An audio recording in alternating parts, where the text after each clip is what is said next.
Baik teman-teman, Assalamualaikum warahmatullahi wabarakatuh. Mari kita langsung saja mulai tryout kita kali ini.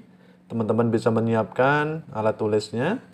Dan kita mulai dari soal yang pertama.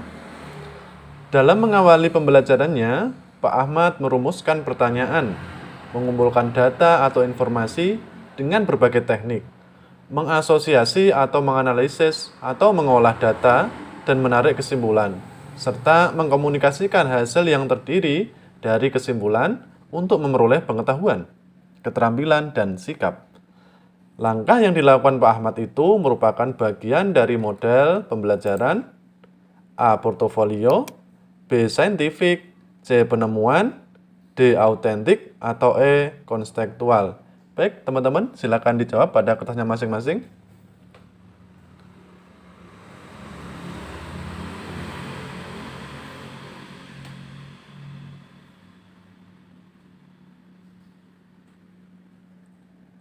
Oke, dan jawaban yang tepat untuk soal yang pertama ini adalah pembelajaran saintifik.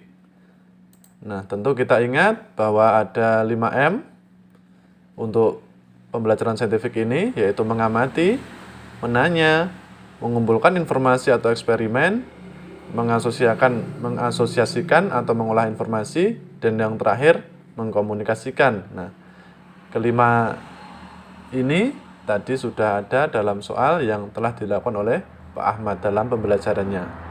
Baik, kita lanjut soal yang kedua, teman-teman. Penilaian yang dilakukan oleh seorang guru harus dapat menilai kemampuan siswa sesuai dengan tuntutan kurikulum dan meliputi berbagai aspek. Hal ini sesuai dengan prinsip A. Terbuka, B. Menyeluruh, C. Bermakna, D. Adil, atau E. Sahih. Silahkan teman-teman jawab mulai dari sekarang.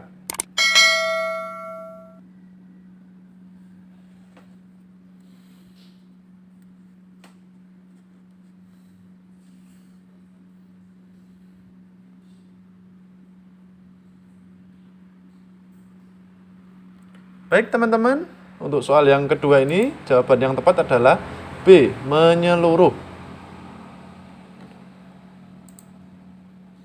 Menyeluruh dan berkesinambungan berarti penilaian oleh pendidik ini mencakup semua aspek kompetensi dengan menggunakan berbagai teknik penilaian yang sesuai. Hal ini tujuannya adalah untuk memantau perkembangan kemampuan peserta didik. Baik, jawabannya adalah B. Soal berikutnya. Dalam mengawali pembelajarannya, Pak Maman Nendar menyampaikan suatu permasalahan guna menggugah dan menimbulkan kepenasaran para siswanya. Langkah tersebut bertujuan untuk mendorong para siswa agar mau mengembangkan kreativitasnya. Langkah yang dilakukan Pak Maman Nendar itu merupakan bagian dari model pembelajaran A. Portofolio, B. Saintifik, C. Discovery Learning, D. Autentik, atau E. Contextual Teaching and Learning.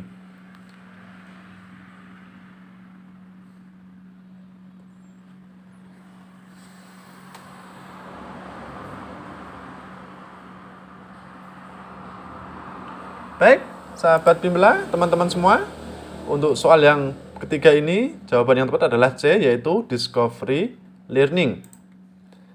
Discovery Learning ini ada 5 aspek di dalamnya. Yang pertama adalah pemberian rangsangan atau stimulation. Yang kedua pernyataan atau identifikasi masalah, problem statement. Yang ketiga adalah pengolahan data. Yang keempat pembuktian.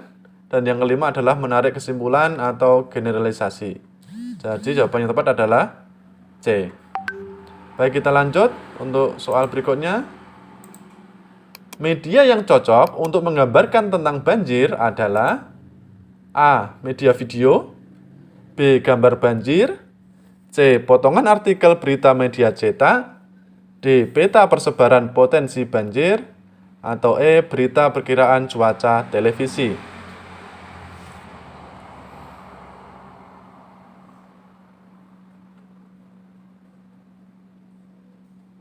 Baik, sahabat Bimbela.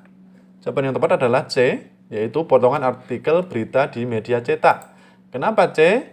Karena artikel berita media cetak itu tadi mencakup keempat tujuan pembelajaran yang ingin dicapai, yaitu yang pertama adalah tentang penyebab banjir. Oke, yang kedua, gambaran bahaya banjir. Yang ketiga, kerugian akibat banjir. Dan yang keempat, cara menanggulangi banjir. Jadi, keempat aspek ini ada semua dalam option C, yaitu artikel dari berita media cetak. Baik, kita lanjut teman-teman. Soal berikutnya. Bu Ani adalah seorang guru seni. Hari ini, dia ingin menilai kemampuan siswa dalam membuat lukisan. Selain hasil lukisan siswa yang dinilai, teknik dalam menggambar, cara menggunakan alat, dan perlengkapan, dan juga sikap siswa dalam menghargai karya temannya juga menjadi acuan dalam penilaian. Dalam hal ini, Bu Ani telah menerapkan prinsip A. Portofolio, B. Saintifik, C. Penemuan, D. Autentik, atau E. Konstekstual.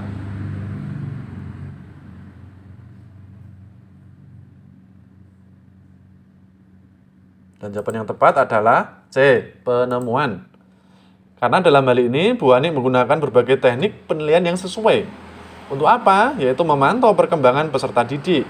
Berarti penilaiannya mencakup semua aspek kompetensi yang menyeluruh dan berkesinambungan.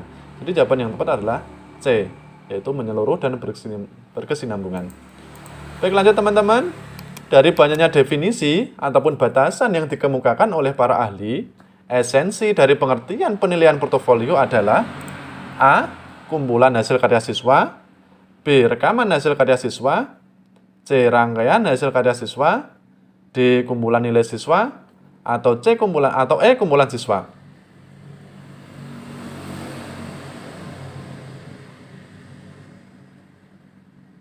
Dan jawaban yang tepat adalah A, yaitu kumpulan dari hasil karya siswa. Secara teori, pengertian portofolio adalah kumpulan hasil karya seorang peserta didik sebagai hasil pelaksanaan tugas kinerja yang ditentukan oleh guru atau oleh peserta didik bersama dengan guru sebagai bagian dari usaha mencapai tujuan belajar atau untuk mencapai kompetensi yang ditentukan dalam kurikulum. Baik. Berikutnya, pengamatan pertumbuhan pohon singkong merupakan penilaian A. Kinerja, B. Produk, C. Portofolio, D. Proyek, atau E. Praktek. Dan jawaban yang tepat adalah D, yaitu proyek. Karena dari soal di atas, kata kerjanya itu pengamatan. Jadi pengamatan ini erat hubungannya dengan yang namanya penilaian proyek. Tujuannya untuk mengembangkan dan memonitor keterampilan siswa dalam merencanakan, menyelidiki, dan menganalisis proyek. Mengamati, mendiagnosis, mencari hubungan, mengeksplorasi, menyelidiki, menginvestigasi, dan memecah masalah. Baik, terima kasih sahabat Bimbela. Udah mengikuti tryout di Bimbela Channel. Silahkan tulis Anda benar berapa di kolom komentar. Jangan lupa juga ya untuk subscribe, like, and comment. Terima kasih. Wassalamualaikum warahmatullahi wabarakatuh.